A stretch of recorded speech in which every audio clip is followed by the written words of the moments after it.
கண்மணி அன்போடு காதலன் நான் எழுதும் கடிதமே.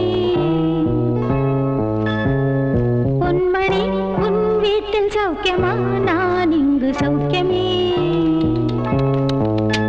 உன்னை எண்ணி பார்க்கையில் கவிதை கொட்டுது, அதை எழுத நினைக்கையில் வார்த்தை முட்டுது.